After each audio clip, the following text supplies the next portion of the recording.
Okay, Chair, we're live on YouTube, so I'll hand over to you. Thank you very much. So good morning, everyone, and welcome to this virtual meeting of the Poverty Working Panel on Monday, the 17th of October. I'm your chair, Councillor Dan Ledger. I'd like to welcome anyone watching the meeting via the live stream. Based on a decision of the Council to continue virtual meetings until the 31st of October, I would like to remind both members and the public attending or watching that the Council has delegated much of its decision-taking powers to our senior officers. This meeting can be viewed live online and will be recorded, so please bear this in mind throughout the meeting. May I also remind members to be careful with their language and that the Code of Conduct applies throughout the meeting. We reserve the right to remove or disconnect participants by whatever means that do us disrupting the meeting. As this meeting is dependent on an internet connection and a power supply, in the event of a break in the internet connection or a power cut, please bear with us as we try to reconnect.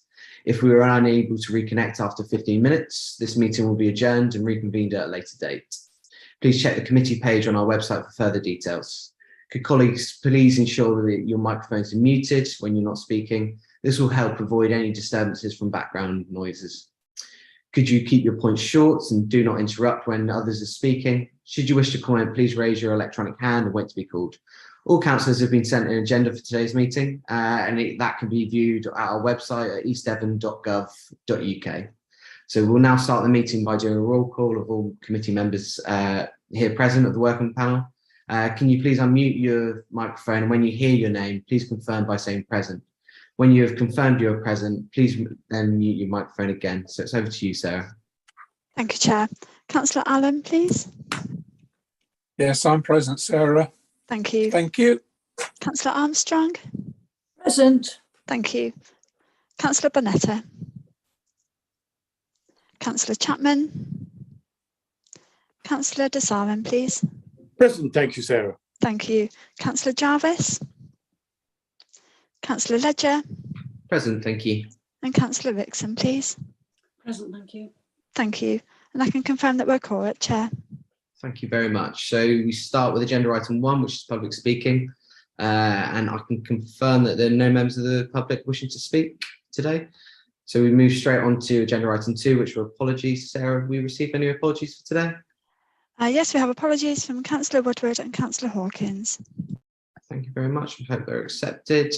Moving on to agenda item 3, is declarations of interest, and this again will be done via a roll call, and it's over to you, Sarah. Thank you. Councillor Allen, please. None, Sarah. Thank you. Councillor Armstrong.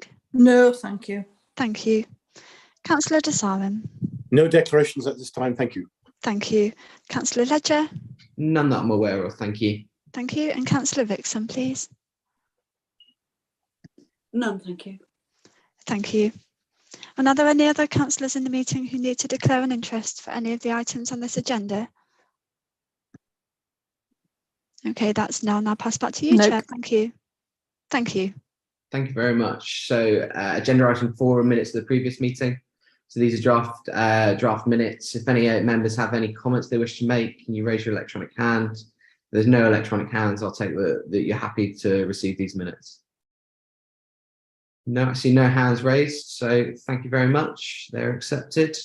Agenda item 5 is cost of living crisis, winter pressures plan, and that's on pages 9 to 35 in your agenda packs. And I'll hand over to John Golding to present your report. Over to you, John. Thank you.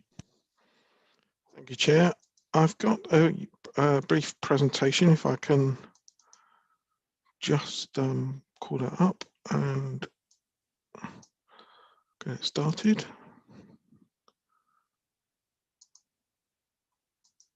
Can everybody see that? Yeah, I'm getting some nods. That's good. Chair, this hopefully will set context for discussion today. This presentation and stimulate some debate and hopefully allow us to focus on what's going to be important in terms of delivery of both our poverty strategy and a more urgent piece of work over the winter period. So I produced this report originally for the panel, in fact, but it's been to Cabinet a couple of weeks ago, partly because the last panel meeting was cancelled due to the Queen's funeral arrangements. So because of the urgency, I took it to Cabinet, which probably works out well in the end, because Cabinet endorsed this report and wanted the poverty panel to focus on implementation and delivery. I suppose I should say at the outset, I'm really proud to work for a council that has poverty as one of its priorities, and the work that we've done to date, I think, will really be beneficial to our residents over the next months and years. So to recap, you recall that our aim in our poverty strategy was to erase poverty in East Devon. That task is made particularly difficult with the current cost of living crisis, and in many ways it's really disappointing that we're having to have this debate in the 21st century, but we are where we are. In terms of poverty defined, we've spent some time looking at various definitions of poverty that have been put in our strategy, and I think it's quite important in terms of setting the context to be clear about poverty. And when I was looking at this slide over the weekend, that second bullet point, I think we can add various other forms of poverty that we've seen as a council, things like fuel poverty, you could add to that.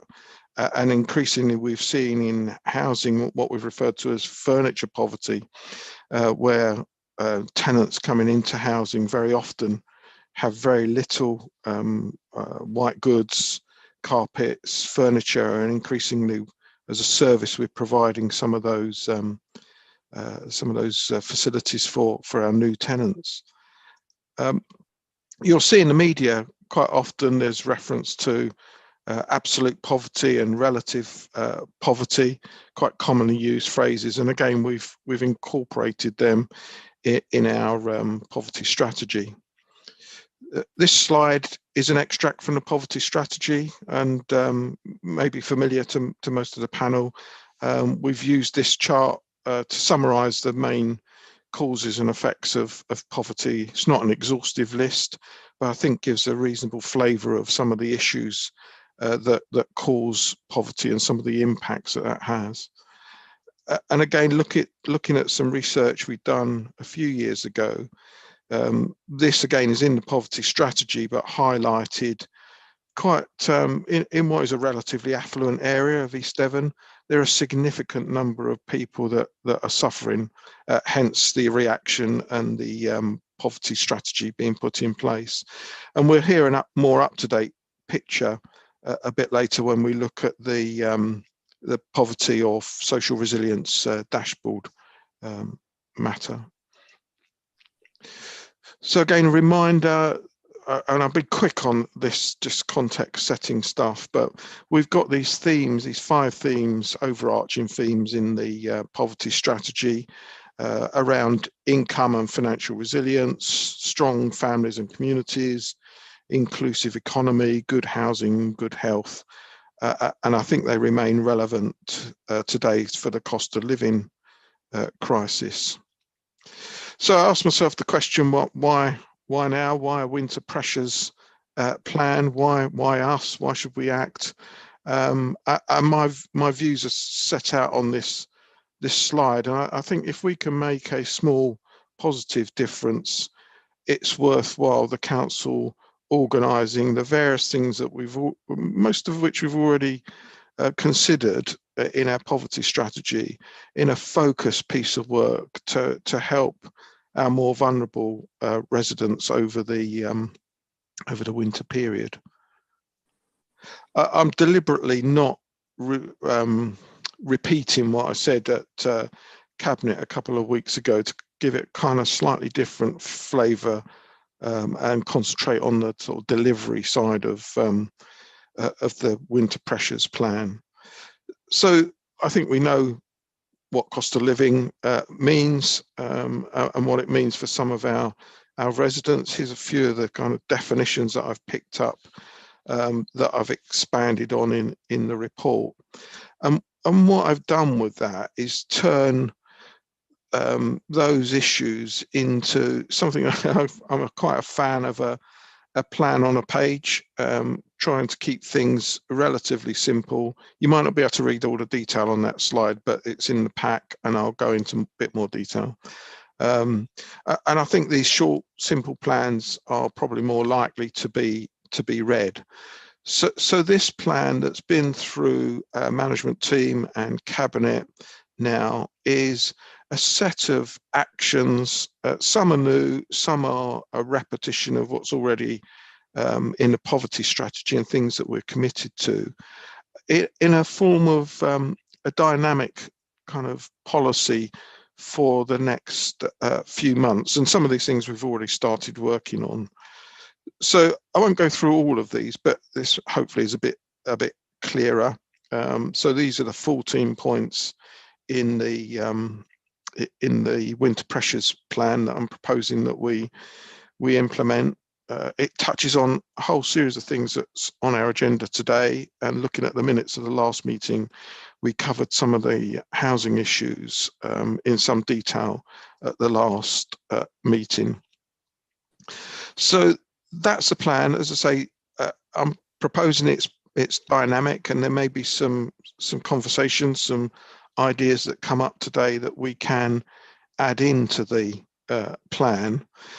Critical, you may have spotted in that plan for me, is very much around the huge and important contribution that our voluntary community and social enterprise groups provide in terms of a response to poverty.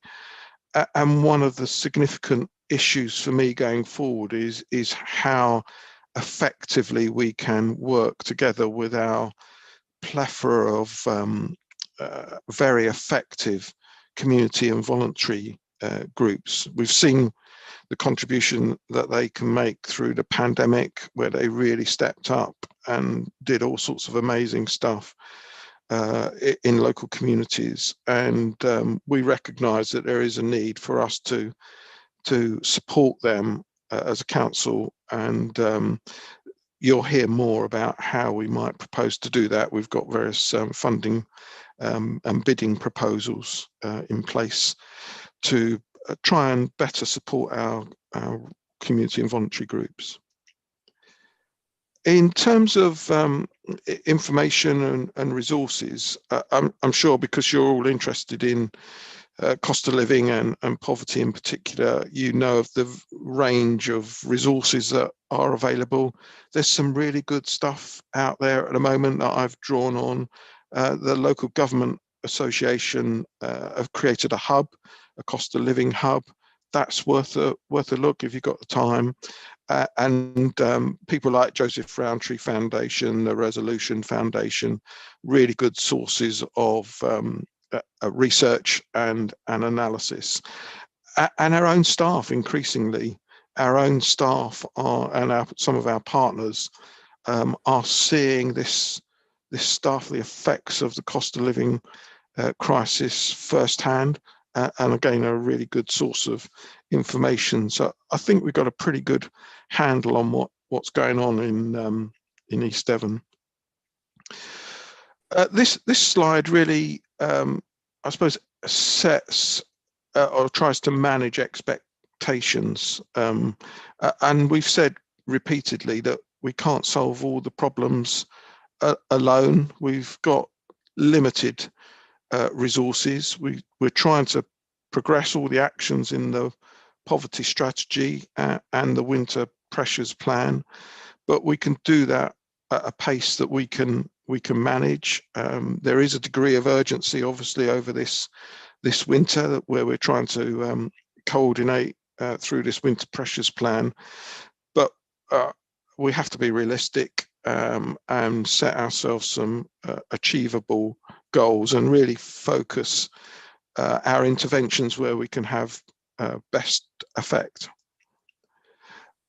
And that's what this slide is saying. We need to now, having had it adopted by by cabinet. It's yet to go through council, but my biggest challenge as I see now is working with colleagues to try and ensure what modest resources we have are targeted at the hard to reach groups, and we make a positive intervention using the available funding, using best communications that we can, and monitor the effectiveness of what we're doing.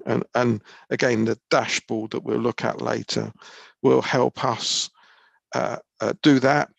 And we'll also be seeing a report from Helen Wareham later that looks at how we're progressing with the actions that we set ourselves in the poverty strategy.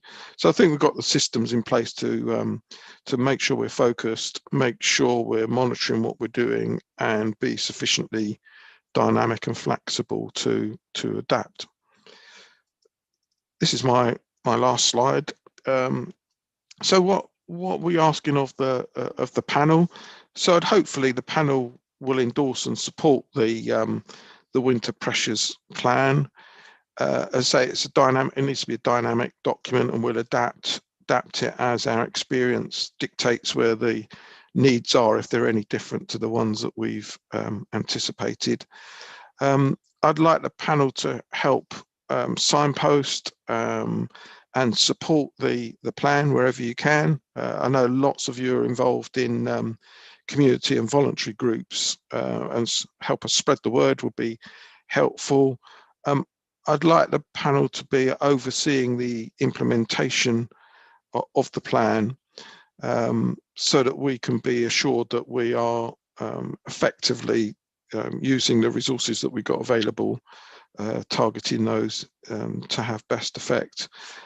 And I suppose what will go on to, and I'll ask Yusuf to comment in a moment, if I may, Chair, is that some of my colleagues have already started to turn the winter pressure plan into a more detailed plan for their own service. And last week at the Housing Review Board, housing colleagues presented a housing winter pressures plan that, say, Yusuf just give us a flavour of, which is pushing forward some of the ideas, like the use of our housing community centres, for example, that are in the winter pressures plan. So if I might, I'll stop presenting, and if I might just ask Yusuf to comment on that, and then we can go into debate. Thanks, Chair. Thanks very much, John. Over to you, Yusuf. Unfortunately, Yusuf, we can't hear you at the moment.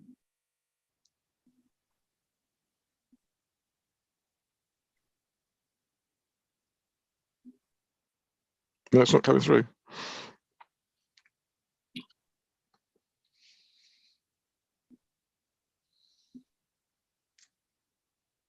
I think you may need to reset your setting, your microphone and your settings.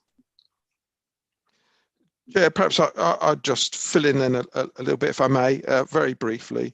As I say, Housing have produced their own plan that we had adopted at the Housing Review Board, and quite a bit of it, because we know that a lot of our more vulnerable people are some of our tenants.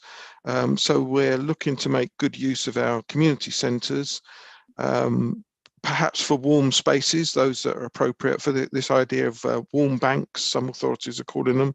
So somewhere warm to go in the winter, cup of tea, bit of interaction, socialisation with other people.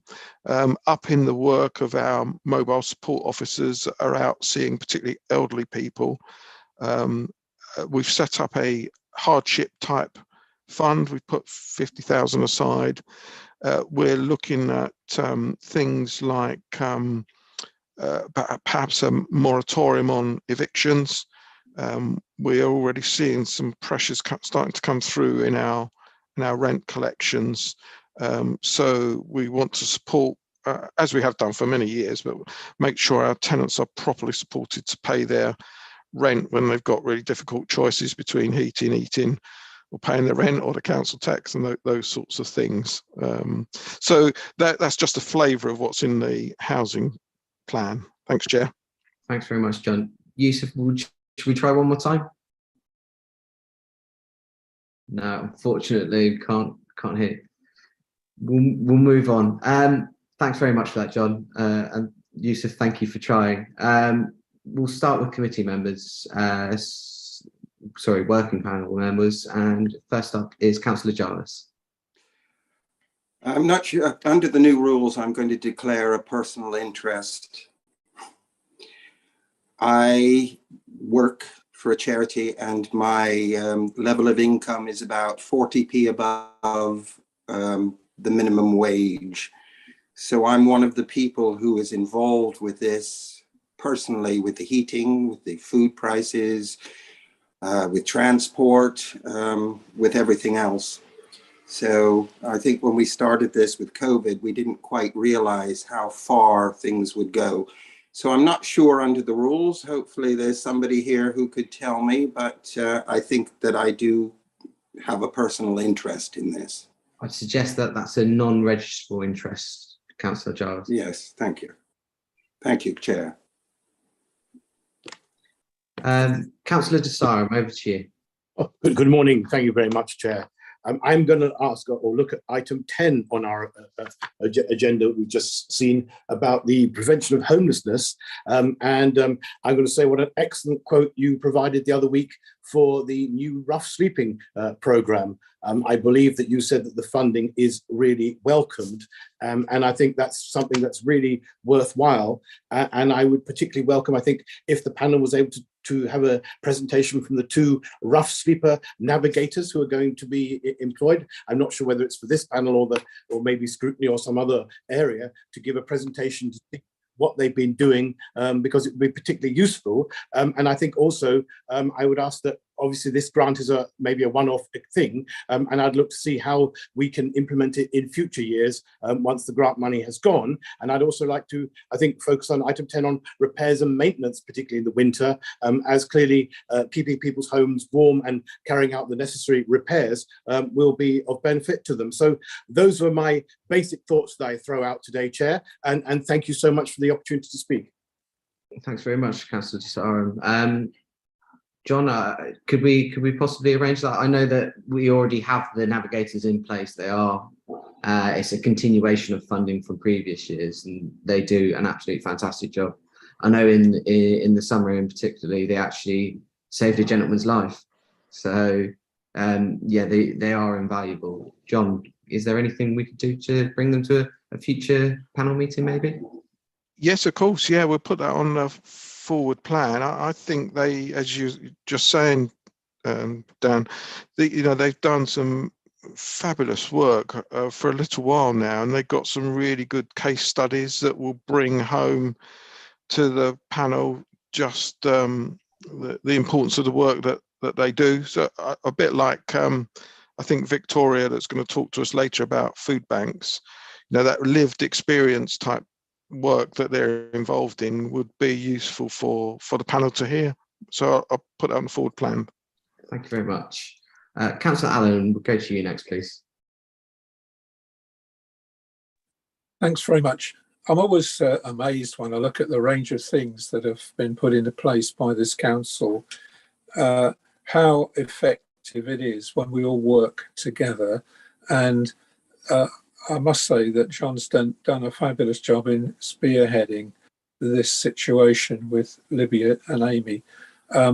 One thing I discussed briefly at the last panel and mentioned to John since then is that we don't seem to have mentioned disability in this forward plan.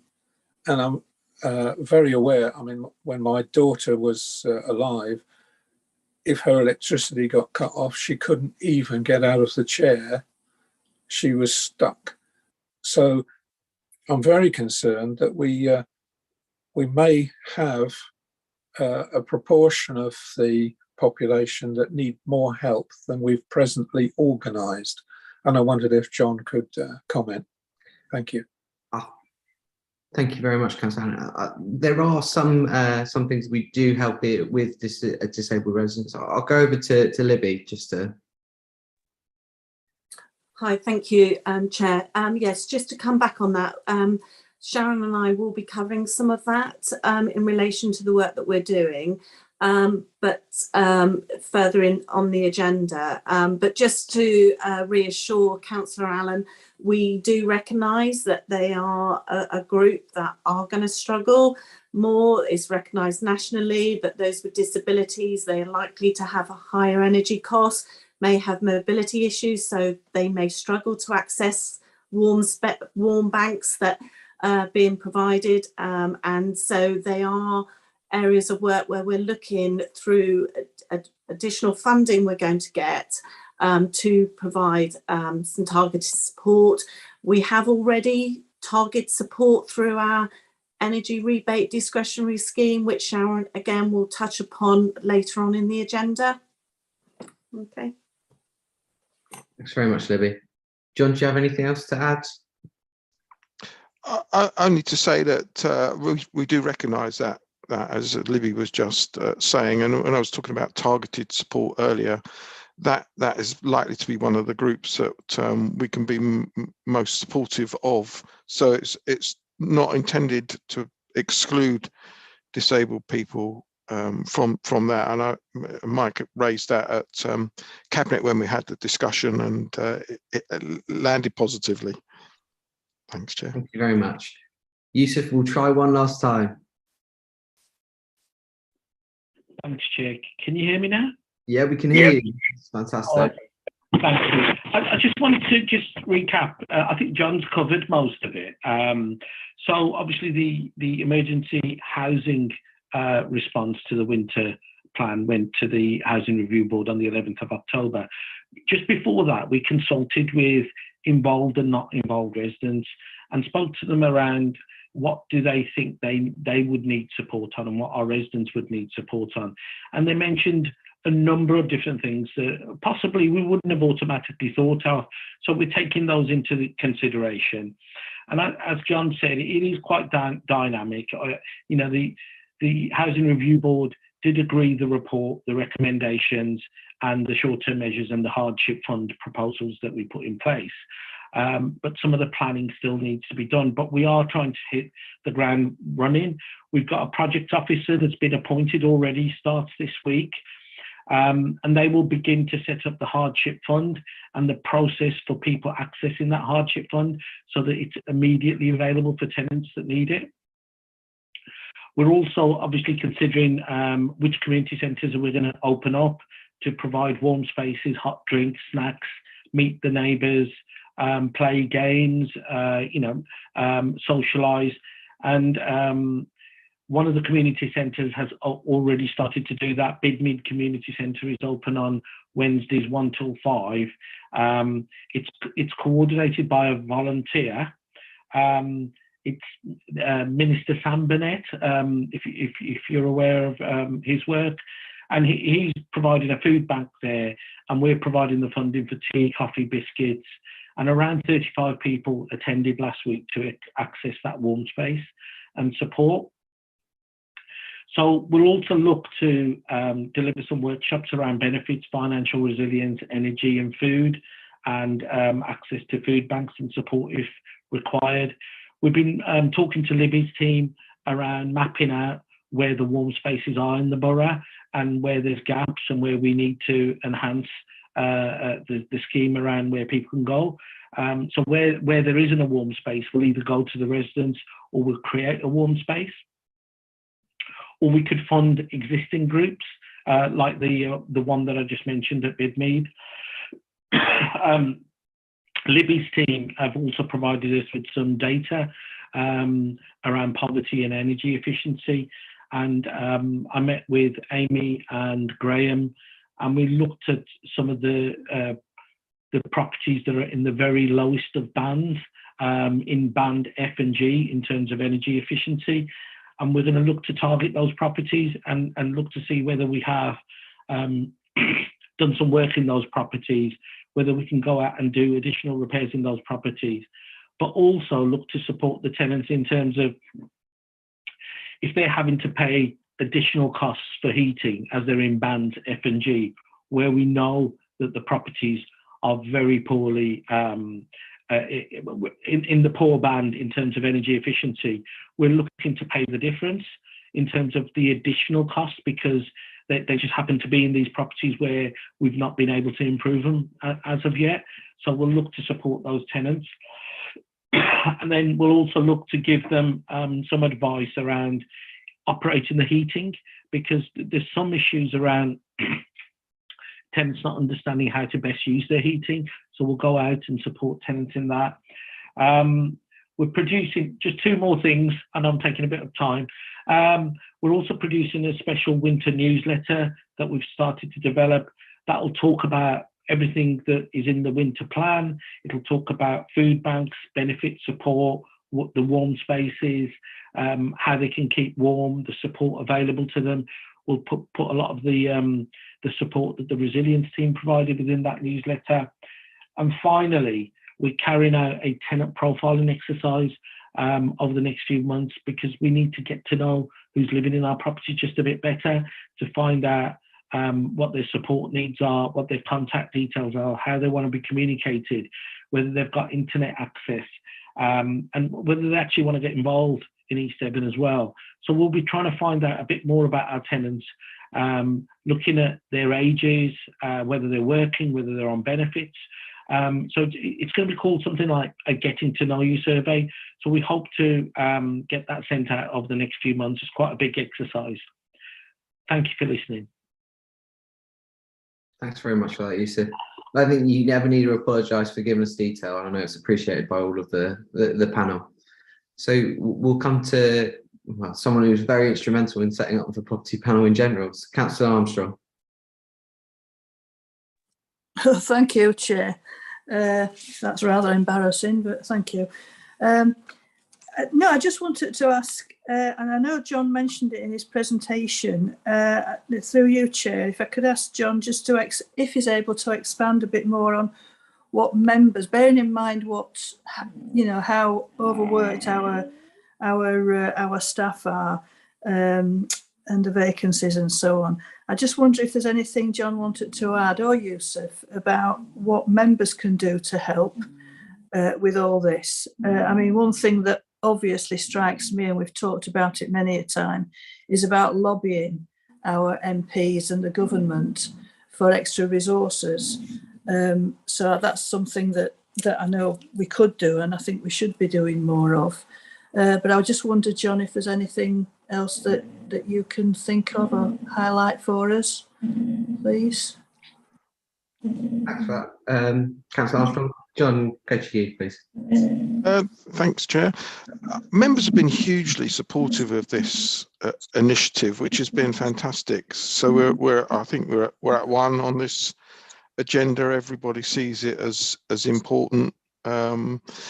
What I mentioned earlier, I suppose, is I know lots of members are really well linked in with community and voluntary groups, with the communities, and I suppose just signposting, spreading the word about what we're doing, what we're trying to do, directing people that you come across that are struggling to us. And as I think I said earlier, I see the biggest challenge now, which is what you touched on, Megan, is about coordinating the limited staff resource that we've got towards this plan. So Yusuf helpfully mentioned that in housing, we've funded a project officer who's starting now. So we've got somebody new that can help us coordinate. We've got the financial resilience officers that we've spoken about before in Libby's team, 4 financial resilience officers. So we do have some resource and some capacity. It's how we best use that for me going forward. And as you know, your question, how we best use the member dimension as well. And I think it is around those links with the community, highlighting what we're trying to do and how we're trying to achieve it. Thank you. Thanks very much, John. Maybe just further as well, I met with some food providers from across the district it was the week before last, just before Cabinet. And stemming from that, we're looking to set up, well, we're fixing a date. Hopefully by today, we'll have the date fixed. I'll be inviting both our MPs to a meeting to hopefully meet with those food groups so that they can actually, well, we can lobby our MPs to hopefully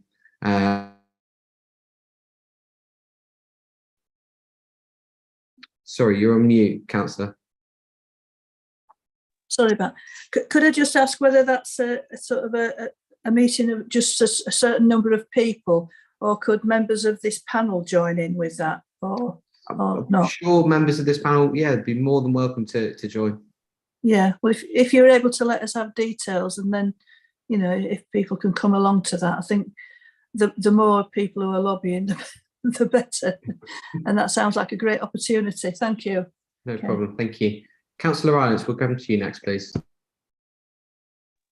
Thank you, Chair. So I just committed an unforgivable sin and dropped into the chat, which I shouldn't do, a link to a social enterprise that has been facilitating so-called warm spaces for quite some time, with 6 top tips about how to set them up so that people will actually come to them.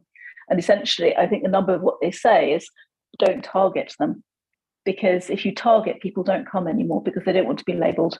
So that link is in the chat. It's actually it makes very interesting reading about what has worked and what hasn't worked so well. And I just think, why reinvent the wheel, really? Just not follow the system, but, you know, follow their advice in setting up warm spaces, and make them not about being a warm space, make them more about being a social space than anything, is the nub of what they're saying. Anyway, the company is called Camarados, and the link's in chat if anybody's interested. Thanks very much. Councillor Rickson, come to you next, please. Thank you, Chair. I was just interested in the idea about having a map of the, I think it's called the warm spaces, because I think this is essential for people to find out about it. But how are we going to promote this effectively? Because not everybody, as I keep always saying, is not everyone uses social media. I don't. And also, if they don't use mobile phones, how are we going to get this information to them? Are we going to put it on public notice boards, or how are we going to do this?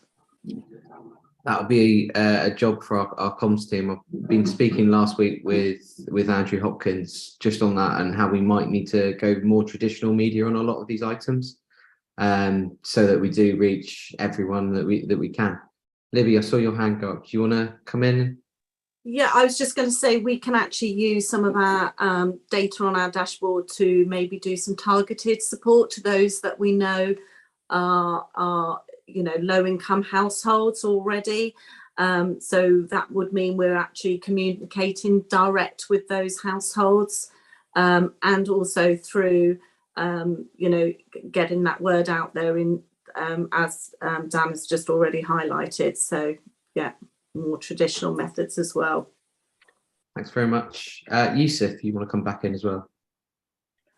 Just to add to that, we're going to, as I pointed out earlier, we're going to produce a winter newsletter within the next 4 or 5 weeks, and we're hoping to tie that in with this map of the warm spaces. So we'll publish it within that newsletter so that we can get it physically out to people as well.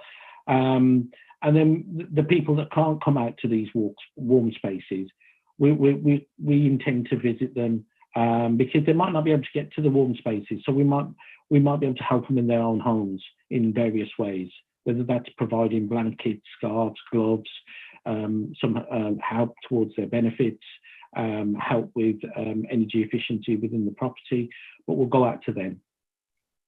Thanks very much. John, we'll just get you to come in just to finish off the point. Yeah, thank you, Chair. Just to say that we're also working with Team Devon, so Devon County Council, and we know that a number of libraries are opening up as warm spaces. Some churches, I believe, are also planning on opening up as warm spaces. So hopefully there will be a whole range of choices that people can make if we do have a severe winter and they're having difficulty heating their home. So it's not just us that's doing this. Thanks.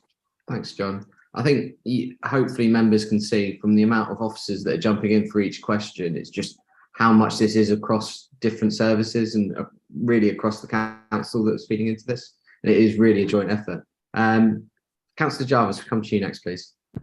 I just want, it's a two-pointer. One, thank you, John, again, for pointing out, thanks to COVID, we found a lot of local areas suddenly found their volunteering voice. It did quiet down as the pandemic, whilst it's not gone, it seems to be out of the press. So anything we can do to jumpstart those individuals again, and not that they're not there, but they need our support, guidance and help, because a lot of them are people who have never done this before. They did their very best. They learned from a couple of mistakes, such as data protection, etc. But they've all picked that up and gone forward. I also want to just reiterate what Councillor Rylance has said.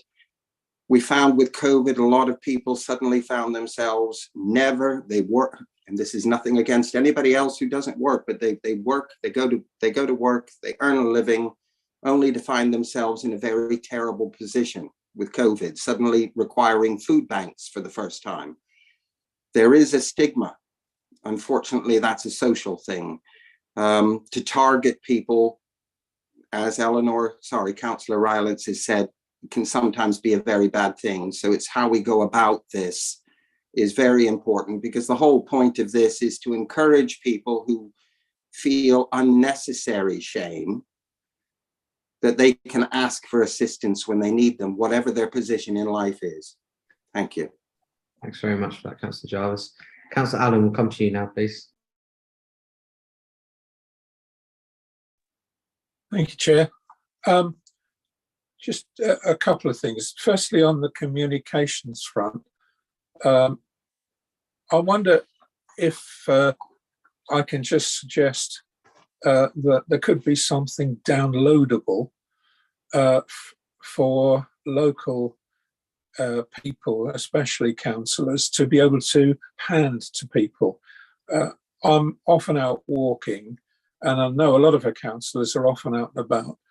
And when we meet up with people, we often get asked, how do I get X help? And when it comes down to the agenda that we're discussing, it really is a beautiful opportunity for both reassurance that this is not a social stigma, and Paul's quite right, it too often is seen that way, and at the same time to be able to hand them something that will very usefully lead them to ways in which they can get help. And I mean, I thought about downloading something from the government website, but it's full of government jargon, and as we know, it doesn't always go down well, and certainly often leads to places that they can't decipher on the website. So it's just a thought that maybe we could have something that's easily to download, print off, and hand out. The other thing is, I'm very interested in what Team Devon are actually doing, and especially on the integrated health and social care front. Is there anything there to help us coming down the pipe? Bearing in mind that we're into an absolute emergency in the short term, is there anything that can help us, especially considering the need to get people out of hospital and into their homes? And at that point, they're likely to be fairly immobile. So is there anything that's happening that would help us? Thank you very much. Thanks very much, Councillor Allen. I've seen that Andrew Hopkins, the head of comms, is nodding away frantically there. He's turned his camera on, so I'm sure that's something that we can do with the downloadable content. John, Helen, is there any way you can answer that second comment? Yeah, Chair. So One Devon is the process of formally integrating health and social care. And both Helen and I attended a meeting of leaders last week designed to shape the strategy. And I was really pleased to see and hear that the whole prevention type agenda equalities, access to services was very much on their agenda. We'll see normally what happens is health and social care get the lion's share of the funding in these things. So Helen and I are pushing along with others to ensure that that kind of the prevention type agenda, which we're working on in terms of poverty, gets a fair share of the budget, if you like, because I think everybody, certainly on the meeting that we was on, recognises the need for sort of front end work to avoid the need to go into, for healthcare and possibly even some of the sort of social care settings. Thanks, Chair. Thanks, John. Helen, I see you raised your hand. You want to come in just following up on that? Sorry, no, that's a legacy hand. Sorry. Oh, no. Sorry, Helen, not Eleanor, sorry. Thank you, Councillor Ledger, and thank you, John. I was just going to add to what John said. I've been going to meetings with NHS organisations since I've been in post with East Devon, and my feeling is that I think because of the pandemic, there's much more awareness about the opportunities and the benefits of working together. And definitely, I feel that there's much more visibility for local community voluntary groups. I think they're really sort of getting themselves into the agenda now in a way that I just don't think had been the case till a couple of years ago. So it is, I think, joining up more successfully now, I would say. Thanks very much. Councillor Rickson, we'll come to you next. Well, what concerns me is that the new arrangements in government, the recent changes, apparently everything is going to be up in the air for consideration for reducing budgets. So I'm worried that this may also have an impact on future plans for us. We'll have to tackle those as we come to it. So I'd just like to look at the recommendation. Obviously, Cabinet have adopted the winter pressures plan. So I just suggest that as a proposal that we note that the winter pressure plan has been adopted and that its implementation will be brought back to later meetings for us to scrutinise as and when. So if I can move that from the chair, if everyone's happy, can we take that to a vote, please? Sarah, over to you. Thank you. Yes, so if members could please vote using their green ticks and vote crosses, or raise your electronic hand if you want to abstain from the vote. So, Chair, we have 5 green ticks in favour. Thank you very much. So we move on to our next agenda item then, which is social resilience and the poverty dashboard. And it's over to Libby to present your report. Over to you, Libby. Thank you, Chair. I'm actually going to be bringing in Sharon as well, so it's going to be a bit of a joint effort. George, I think, has got some slides that he's going to be presenting. So we're not actually going to be looking at the dashboard directly, but what we're going to be highlighting is how we're using this data to support the work we're doing around the winter pressures plan. Next slide, please, George. So if we can just start off with warm spaces. I know some of this has been talked about already. We are looking to create a heat map within the district of warm spaces that are available in the district. We are looking to contact a lot of voluntary organisations across East Devon to identify those that are planning to have their buildings open and whether they would want to publish their details on this directory. We are looking, though, as part of that commitment, that they have that they're safe spaces, because of course we don't want to be publishing places that wouldn't necessarily maybe meet safeguarding.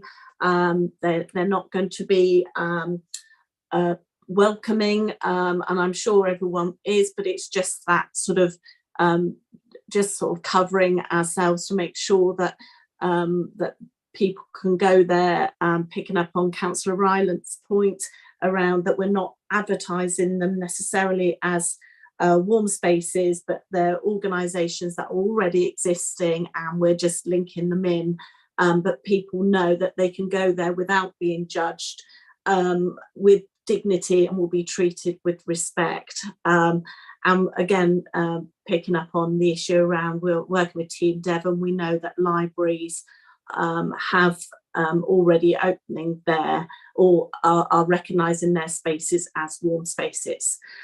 So we are starting work on that, and we will be looking at producing a dashboard so that, and picking up on the point about downloadable, I'll talk to George afterwards about whether maybe ward members can go in and select their areas and they may be able to download something that could then be used specifically in those particular towns and villages. So we're already aware that rural areas may pose us more difficulties because there's less probably going on in some of those areas. And that's helping us to inform some of that work that Councillor Allen was picking on about disabled households. So we've been looking at the support that's being provided by the government, and trying to identify those where are either going to fall through the gaps, because we see there's gaps in the government energy support, so that needs to be on our radar, or where, like for disabled households, where maybe that support isn't going to go far enough. Sorry, George, if you can move on to the next slide. So in terms of that, we've been using our dashboard to identify properties that aren't on mains, gas or electricity for their heating. And we've also looked at those with low energy ratings. And as Youssef said, we've been sharing that data in relation to our own housing stock. So just to, so members understand, in terms of government support, obviously those who have heating from oil or LPG or other sources, they're not going to get the same level of protection that you'll get from the energy cap, where they talk about the average household bill won't exceed 2,500. Obviously that's fine if you're on mains for your gas and electric, but if you're not, and for instance you're on oil, the government support for those is £100 this winter. So that's significantly less protection than those that would be on mains. So that's a real concern for us, and in particular maybe where we may need to target some of our funding, especially those with poor energy ratings. So by using our dashboard, we know that we've got 3,645 properties that have low energy ratings, and of those 289 are on council tax support. So we know that they're on low incomes, and that's where we would be probably, if we can target, and again this is all work in progress, is looking at how we may look to target support using our household support fund to help those households.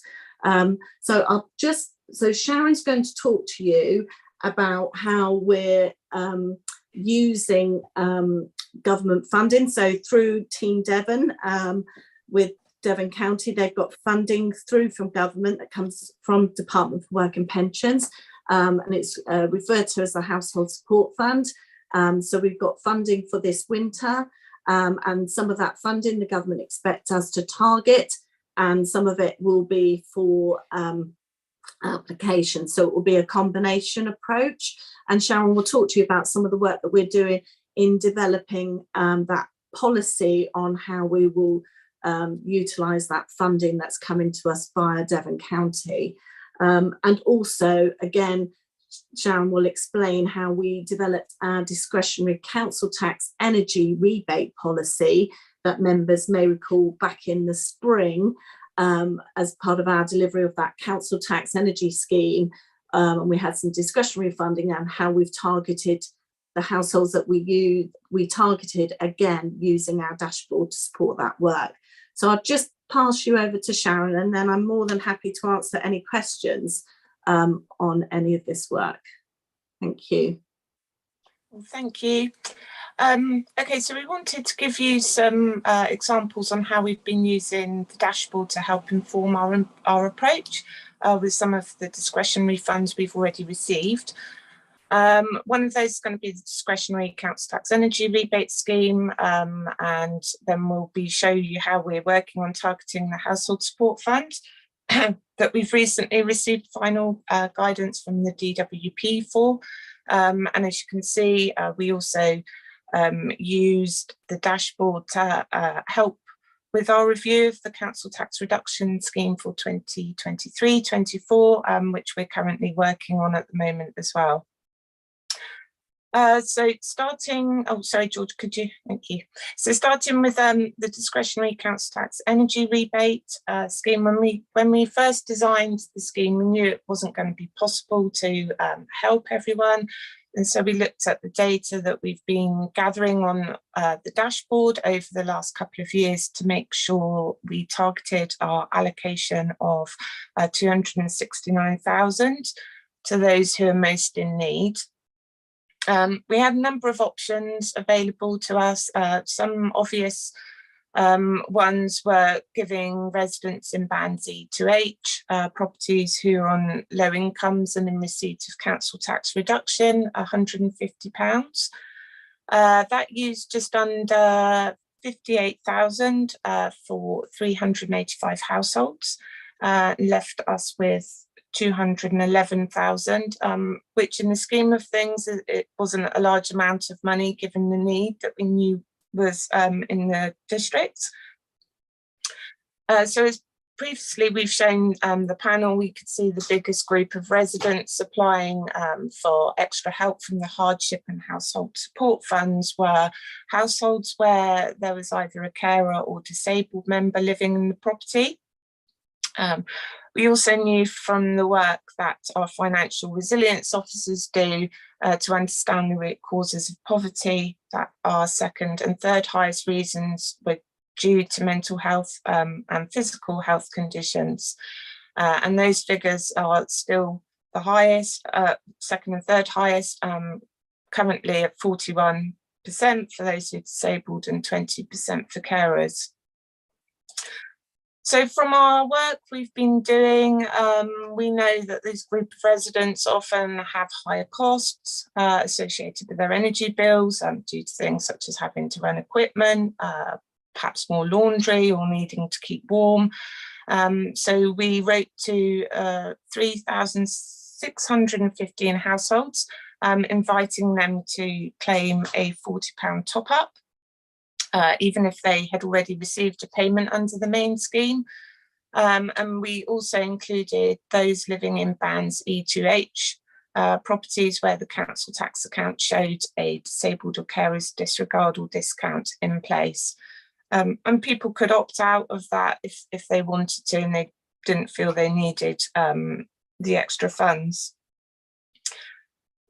We've also allocated around about £29,000 for occupants of registered homes of multiple occupation, so that they can also apply for 150, and those would be for people who are liable for their own energy costs, or the landlord has increased their rent as a direct result of the rises in energy prices. So our total spend on that targeted approach is just over 231,000, leaving us with about 38,000 for open applications. And as we've linked the income thresholds for direct applications to our council tax reduction income bands, we're also advising those residents to claim council tax reduction if they haven't already. So to date, we've received 2,339 applications, and we still have 206 of those left to process. So we've currently paid out £107,350. So we'll be doing an exercise towards the end of this month to contact everyone who hasn't yet applied to make sure that all those vulnerable residents who might need help can get their funds. And we'll also be running further jobs to pick up those who could have been entitled under the main scheme but just missed out. such as those who moved in after the cut-off date for the main scheme, or they might have come into benefit entitlement at a later date. So can we move on, George, for the next? Thanks. So for the Household Support Fund 3, we're currently working with Devon County and Team Devon local authorities on a joint framework that we'll all work under. Our provisional allocation is 323,000, and we've just received guidance released by the DWP, which has advised us that we need to try to ensure that those residents who haven't already received a cost of living payment, that we try to make sure that we give them a sum of money, and that's an approach that Devon and Team Devon has agreed to across all the authorities. We're also working on identifying all those residents, such as working age or pension age residents who aren't in receipt of pension credit. And there are also those who became entitled to welfare benefits after the qualifying dates for the cost of living payments. We're also looking at what we can do to help those residents, as Libby said, not on mains gas and in receipt of council tax reduction or housing benefits, as they're not going to benefit as much financially from the price gaps, to see if we can give them a one-off award as well. So currently we've identified 477 residents not on main gas, but receiving council tax reduction. We do still have a bit further work to do on those numbers. And also using the dashboard, we can look to identify residents who are living in a property or on low incomes who might not have access support available to them. And there could be other groups as well, maybe those in rent or council tax arrears that we can look to identify and see if we can make contact in some way to see if they need any support. So there is quite a lot of work to get the Household Support Fund up and running, which we're working on at pace.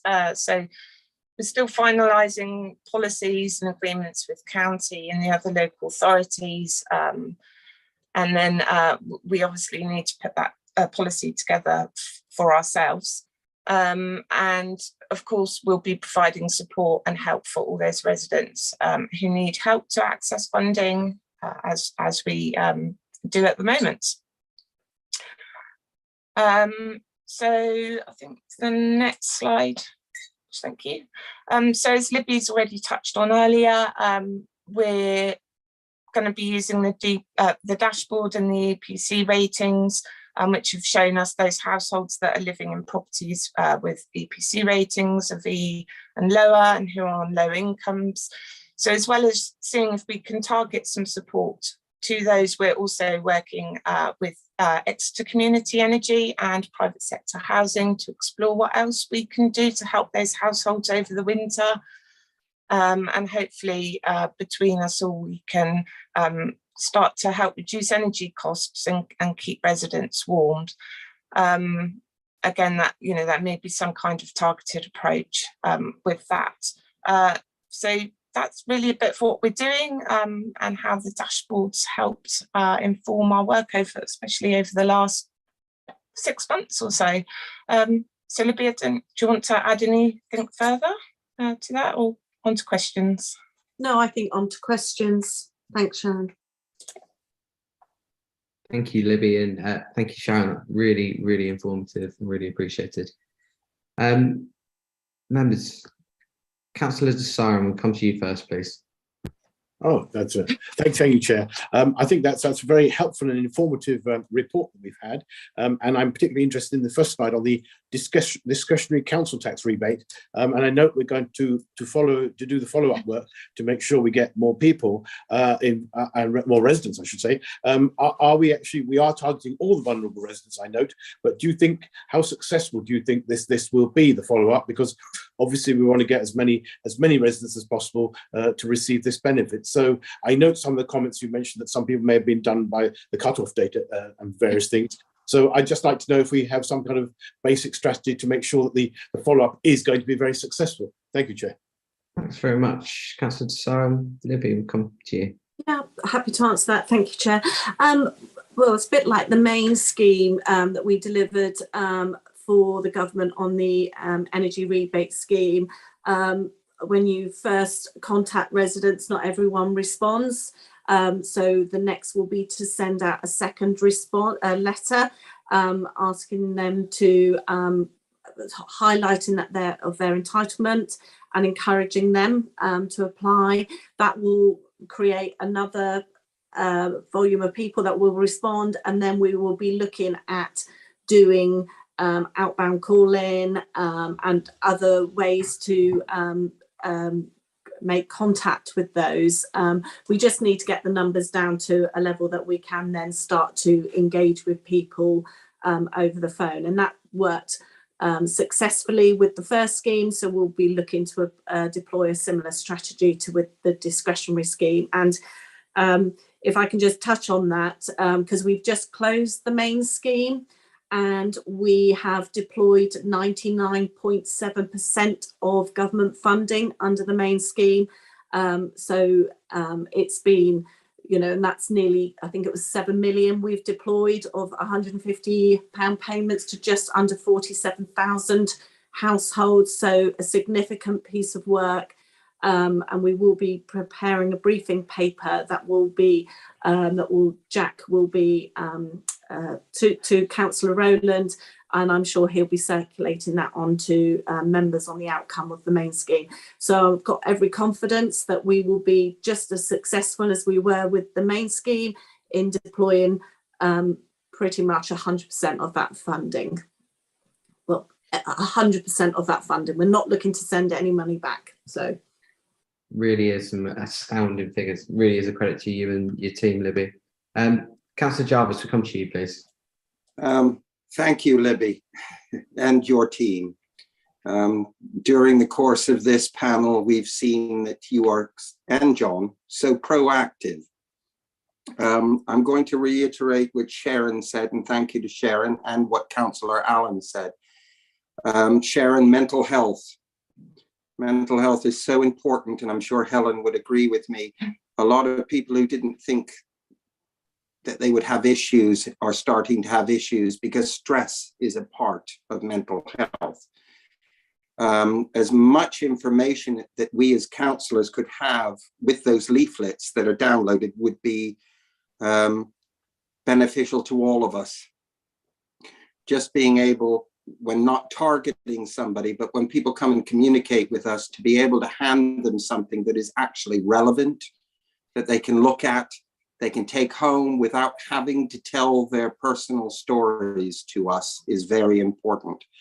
I've lost my train of thought. Sorry, because I'm kind of confused with all of this myself. Whatever we can do, one question I do have, and I get this because I'm in a very fortunate position. I am a councillor, but I am in a corner shop. So people come and speak to me all the time.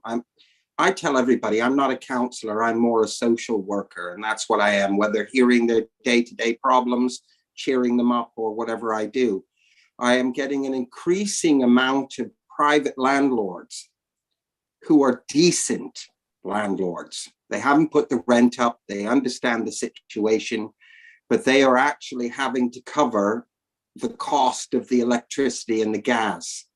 Is there any way we can petition the government to assist them better? Because they are decent people providing what is so rare in East Devon. A lot of private landlords have been looking at their properties seeing the increase. I can tell you, I moved into a flat that cost £150,000. It's worth now £400,000. If you were a private landlord, you are looking at your options going, is this the time I cash in before housing prices might fall?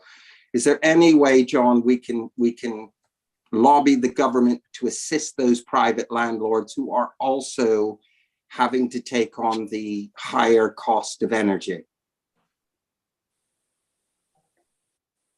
Thanks very much, Councillor Jarvis.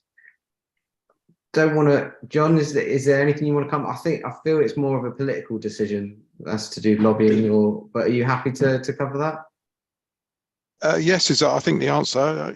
We can do something. We do have a lot of good private landlords, and we do need a vibrant private letting market for a whole range of reasons. So if we can lobby and tailor any support that we have under our control to address that issue, then yes, we'll do so. Thank you very much. Councillor Allen, we'll come to you, please. I'm just going back to some of the material that Libby and Sharon presented. I mean, it is absolutely excellent what has been achieved in delivering help. But in terms of the discretionary energy support fund, if I understand it correctly, it was a £40 top up, of which you've spent 384,000, pretty much exhausting the fund. And the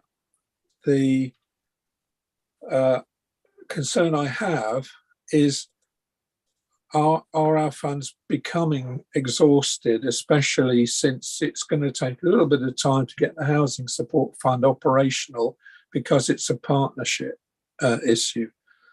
So what I'm basically saying is, how much is left to actually disperse? Yeah, Libby, if you could answer that, please. So the just so everyone's clear, the discretionary council tax energy rebate scheme was some funding direct from government to support those households that sort of fell through the gaps in terms of the main scheme. And if members remember, that scheme was £150. That scheme was announced back in February, when the original, there was that pressure on bills going up from April, so the government provided that package. And then there was a discretionary fund to pick up other households that wouldn't be eligible under the main scheme, where we could target those, for instance, on low incomes in the higher bands. So that scheme will close at the end of November in line with government guidance, and that is a discrete fund. The household support funds, we're now going into round 3. So there's been 2 earlier support fund schemes. And this is the one that's taken us through into winter. And within that funding, the government, it's more than we've normally had. But of course, there is recognition from the government that there were some households that are on means tested benefits that weren't eligible for that £650 government support package for low income households, which was an additional measure.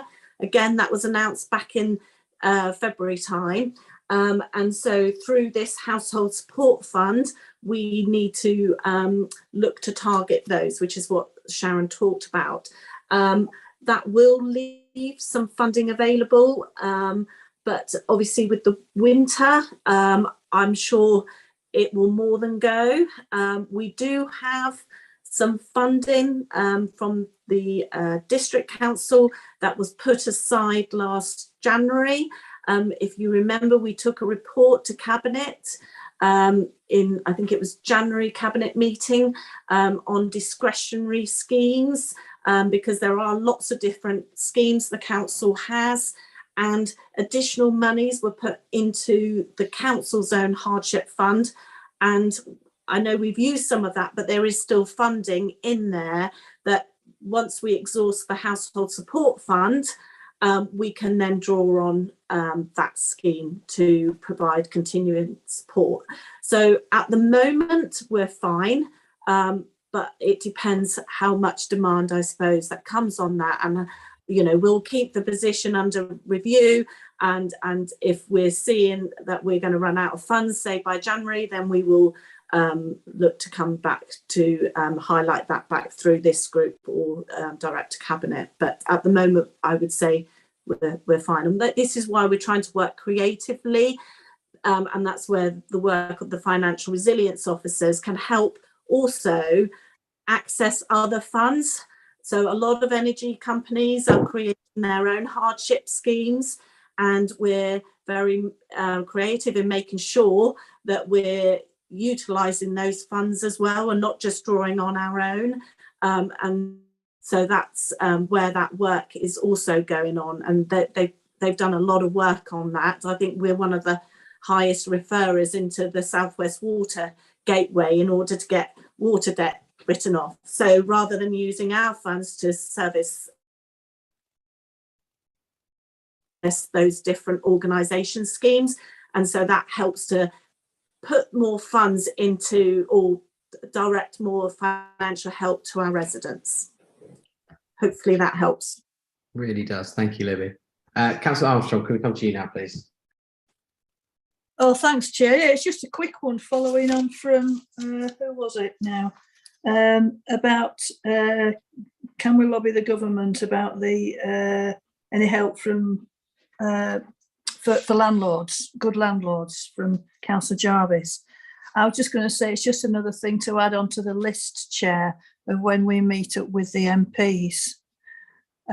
It might be an idea to have I'm sure you've thought of this already, a bit of an agenda, not just talking about the food poverty side of it, but just whilst they're there, just to basically nail them on certain other big issues that we're concerned about.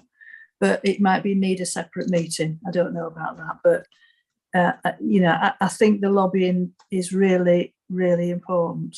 So it's how it's done, basically. That's what I think we need to decide as members. Yeah, thank you. I think we're probably going to need a number of meetings. That meeting is going to be solely for the food providers, because of the volume of people that we're going to have actually attending. Right. Okay. Thank you. So it might have to be a number of meetings. I've just seen that obviously the Chancellor's reversed the energy bill support scheme to only 6 months as well, instead of 2 years. Oh, so great. It's all great news. Thank you very much for that, Libby. I see no further questions. So can I just say, take that as noted, the report is noted, and we take that to a vote, please. Thank you, Chair. So once again, if members could please use their green ticks and red crosses to vote. Okay, so we have 5 green ticks in favour, Chair. Thank you very much. So we then move on to agenda item 7, which is the review of the poverty strategy actions. And it's over to Helen Wareham to present her report, please. Thank you, Councillor Ledger.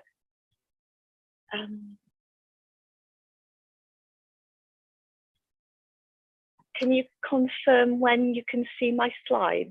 Yeah, we can see it.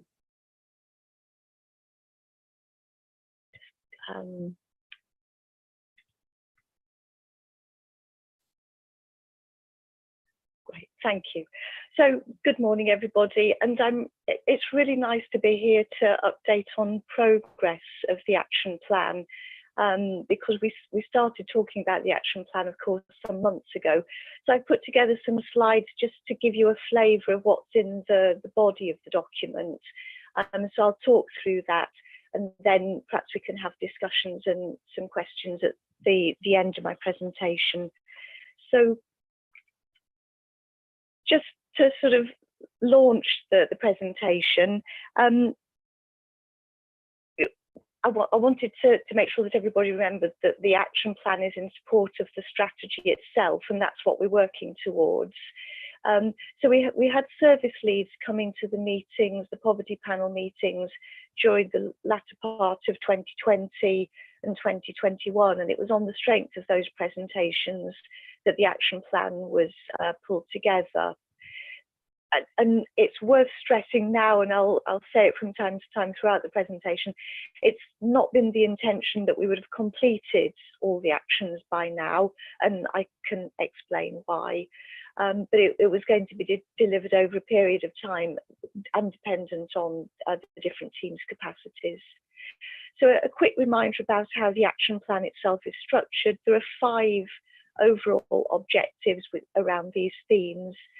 So helping people on low incomes, strengthening families and communities, promoting an inclusive economy and addressing the high cost of housing, and improving health outcomes, particularly for people on low incomes.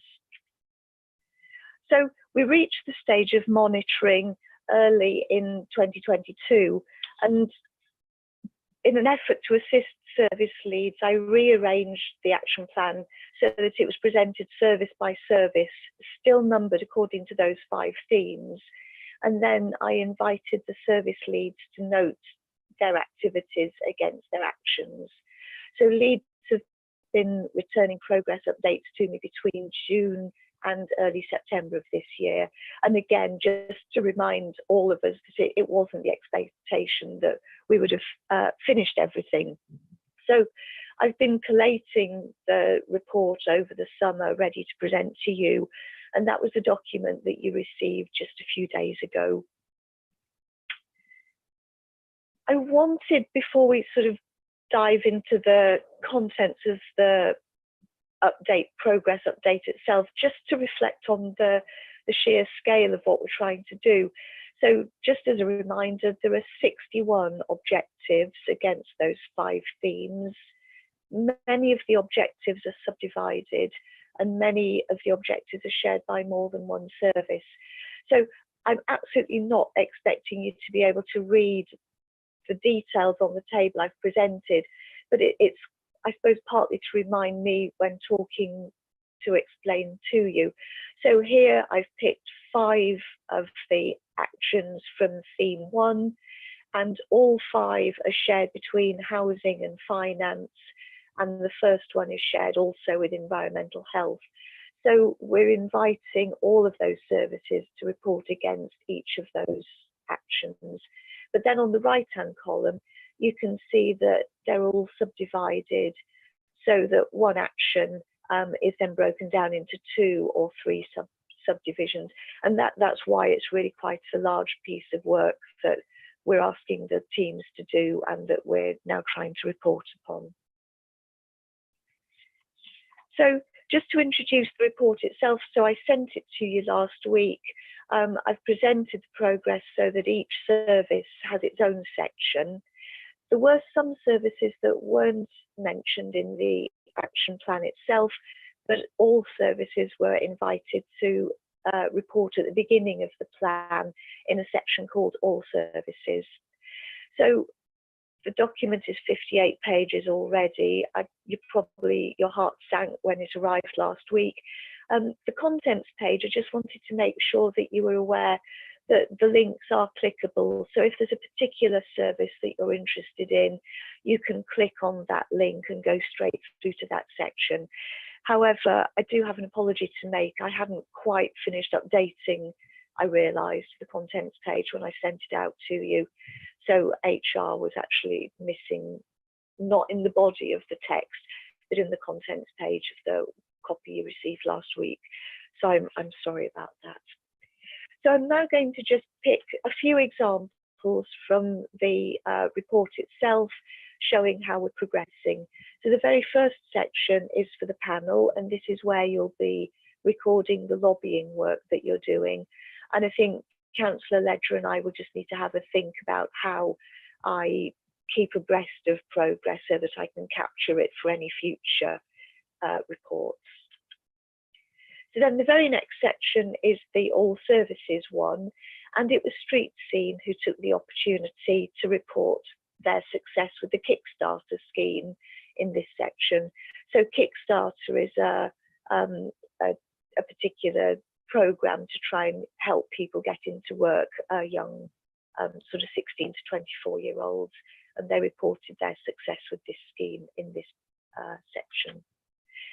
So then I've worked through the different services that have their own sections just in alphabetical order. Countryside, so there was quite a lot of actions for Countryside. And I chose this example because it's an example of why some of the work was quite complicated. So I worked with Charlie Plowden to collate countryside actions, but a lot of them were being delivered by Leisure East Devon. So we were going between as Charlie and LED and me, trying to clarify what had been done so that I could present it in the update for you. The next section, environmental health. Again, we've got lots of actions I could have chosen, but this is one that I always find really touching. So it's action 1.04 in the environmental health pages, and it's the National Burials Scheme, assistance, national, what's it called, assisted burials that they help with. So I think often, members of the public, such as me, before I came to work for the council, don't know about this role. As well as pulling the collated update together for you, I've got several actions of my own in the health and wellbeing section. So I'm theme 5, various ones in theme 5. So really just to let you know that as well as been working on this piece of work to collate the actions, I've also been picking away at my own actions, and I think they're pretty well on track. Finance have a huge section to report against. So I just chose to show you the very, very first one. So theme 1, number 1, and this is around the poverty dashboard that Libby and Sharon have been telling us about. So on the right hand side, when you look at the reports, you'll be able to see in more detail the feedback that Libby sent me over the summer, and then some points that have been achieved, which is really nice to see. Growth is also a big section, and what we noticed when I was working with Andy Wood is that many of them overlap with planning. So when you're looking at the reports, you'll see that some of the same data goes into growth section as it does into planning section. So to illustrate today in my presentation, I chose some for growth that particularly revolve around work for Cranbrook. So theme 2, action number 4, relates to the Cranbrook residents and neighbouring disadvantaged communities. And I've received an update from Andy Wood and his colleagues, which I've presented to you in your 58-page report.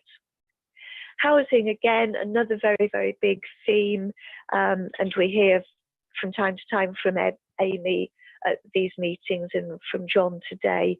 So the one I chose to highlight for you today, it's so topical. Theme 4, action number 3, is around identifying opportunities to reduce energy consumption, and we've already heard from John and Yusuf about that work today. So the progress is recorded in the report. HR, they only have one action in the plan at the moment, so I had a very prompt report from Joe updating us, and their work is primarily around the pay review for this year. So I'm pleased to give an update on that. And then finally, purely because I took them in alphabetical order, the last service to have a theme of its own in the action plan is planning. And here I've chosen an example showing how they use the planning policy to ensure new developments, and the feedback that Ed provided to me was around the working draft of the new plan. So I hope that gives you just a flavour of all of the work that we've collated and pulled together over the months since the launch of the action plan. And just a quick reminder, it's not meant to be completed by now. We didn't expect that, but the service leads have presented me with work over the summer. I suppose the things I thought it would be useful to discuss is what happens next, what sort of timescale and process would you like? I'm very happy to carry on helping with this if that's useful. It overlaps very closely with what I do with monitoring the public health work. So I'm very comfortable doing this if it's helpful for you. Councillor Ledger and I were starting to think, would we have quarterly updates? Would we do light touch and a yearly change. My other question was an observation. Some of the leads did indicate that perhaps, I think maybe there were sometimes feelings that the action plan didn't sit quite comfortably with what their working environment is now. That might be because of staff changes. I think particularly because of emerging from COVID, so pandemic recovery work. And I just wanted to check what the process would be if we do want to request any tweaks to the action plan, should we bring those back to the panel. So that's everything from me. Thank you very much. I'll stop sharing my screen. Thank you, Councillor Ledger. Thanks very much for that, Helen. Just thank you for all your work. I know how much of a gargantuan effort you've taken in drawing all these threads together and trying to make it a coherent plan that we can see it by service by service. So thank you for your work on this. I know it has just been thrown at your lap, really. So, Councillor Desaran, we'll start with you, please. Oh, thank you very much, Chair. Yes, I think, Helen, what a magnificent piece of work, very, very comprehensive. And I was just wanting to pick up on your point that you made in the presentation just now about point 1.01, about the breakdown by ward to illustrate the differences. I think, yes, I would welcome that as one of the little ward members. I would very much welcome that. And I think it would be very useful for the council as a whole if we break it down into these individual ward things, so that we can target the resources where we can to make the most of the limited resources that we've got. So I welcome your report, Helen, and I would welcome a sort of a summary or précis by ward to see what the differences are. Thank you so much. Thanks very much, Councillor. So, Councillor Allen, will come to you now. Yeah, I did notice that the Local Government Association now has almost a ward level, but certainly a district level analysis of some of the poverty actions that might help Helen and others in the offices to put together reports. But it would help to know how we can access the dashboard for individual wards. Second thing is that I think Helen is just amazing. I mean, how on earth anybody can produce so much detail and actually get the information back from all of the SMT is astounding. I mean, it's, I just thank you so much, Helen.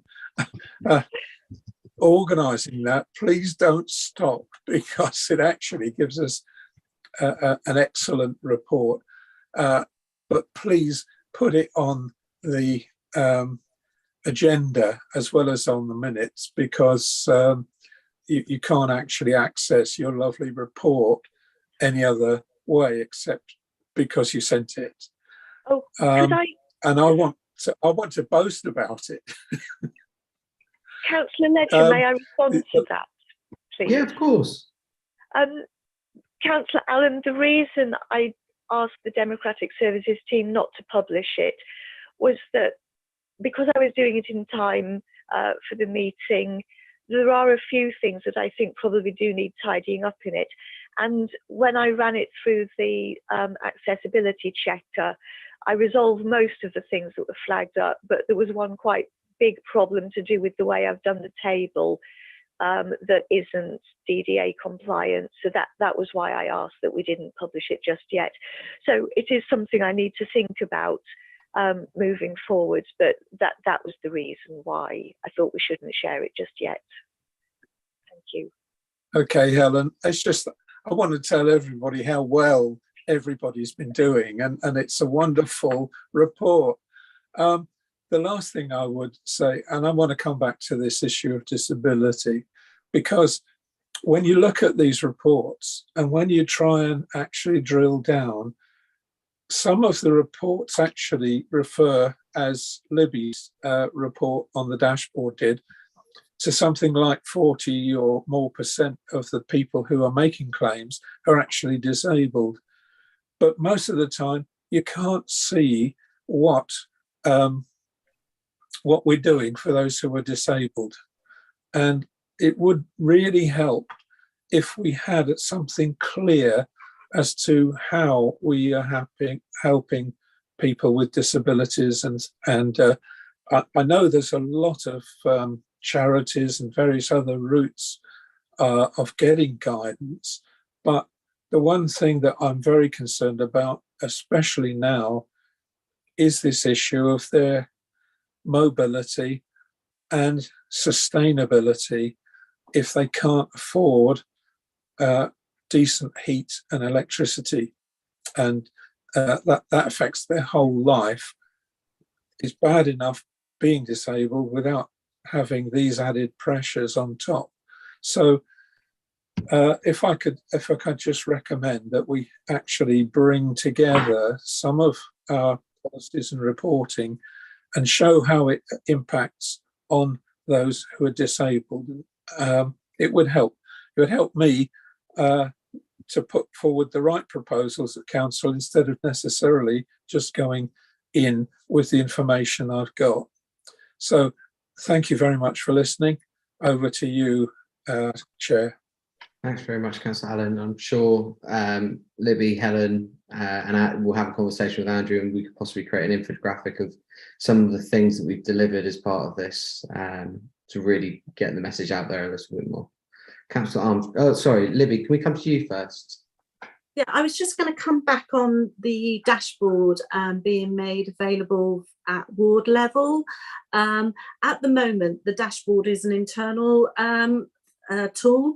We're waiting for an upgrade through Strata to go so that we can create and publish the dashboards on our website, and that I can't remember the timelines for when that's likely to happen, the upgrade, but until that's done, we're not in a position to publish it. So although internally we can use it at ward level, and as part of our dashboard we need the public facing part, which we need to have an upgrade to our systems in order to be able to do that. So it is on our radar, and as soon as we can, that is our intention, to have a public, so that members will be able to, access whatever that's on the dashboard. Obviously, none of it will be sensitive or identifiable, so that's what will possibly only go down to ward level, so that you've got that information and members can draw that off. Okay, hopefully that will help. Thanks, Libby. Councillor Armstrong, we'll come to you next, please. Oh, thanks, Chair. Yeah, I just I seem to remember from way back through you, Chair, to Helen, that I think Helen may have offered to do this originally. Can you remember that? I did. So you weren't actually told you had to do it, I don't think, were you? But you did kindly offer, and you made a brilliant job of it. So thank you. And yes, we do want you to carry on doing it, please. So yeah, it's a massive job. The query you had towards the end about the officers, I wasn't quite clear. What were you actually saying, that it's just all a bit too much for them sometimes doing this? I know we talked about that previously, but also the other thing I wanted to ask was about the planning item. Am I right in thinking that there was just one item that came from planning, and I couldn't quite understand it actually? It talks about permeability. I'm not sure what that actually means. And if you, I don't expect you to be able to answer it straight away, Helen, but if you could get back to Ed and just ask him, just to be a bit, unless it's just me that's just not understanding it properly. But I just need a bit more clarity about that particular one, I think, because I think there are other things that could go into planning, I would have thought, that relate more to poverty than what seemed to be said there. So I don't know whether you've got any comments on that, but also about the officers and their capabilities, I suppose, really. That's what I'm asking about. Thank you. So thank you, Councillor Armstrong. I'll touch on the scale of the piece of work first. So we could see it was enormous. And I think when I broke it down service by service, it kind of to me, it became even more enormous because, of course, I realised that even though there were only 61 actions, we were asking several services to report against each of those. And obviously some of the actions were broken down into 3 or 4 subdivisions. So it is a big piece of work. What was happening was when I was some service leads emailed me the results so I sent them each a table for them to fill in, and ones where it was obvious that perhaps because of time constraints they were struggling, I was phoning up and working through on the phone, sort of action by action. And I think it just sort of became obvious then how big it was. So I suppose I was just trying to reassure the panel today that we weren't expecting the services to have done everything, and that we acknowledged that it was a big piece of work and that it is an ongoing piece of work. So I can I can ask occasionally for updates, but perhaps sort of keep it quite light touch was, I think, Councillor Ledger's phrase. I think moving forward, and this is something I've only realised this morning since I prepared my slides for you last week, is that the new template with the service plan, I'm so thrilled, now has embedded into the template an invitation for teams to reflect on poverty and on health and wellbeing work. So for me, moving forward, pulling out the correct contributions is going to be so much easier. So when we get to that time, you're ready for spring next year, I think that will help. But how we report in the meantime is perhaps something maybe Councillor Ledger and I can discuss. The comment about planning was that no, I'm sorry if I gave the wrong impression. Planning have lots of actions, just as several of the teams do. I think the only team I came across who just had the one action was HR for this current action plan. So what I was very aware was dropping a 58-page document on all of you via Sarah last week. I could see it was a bit overwhelming.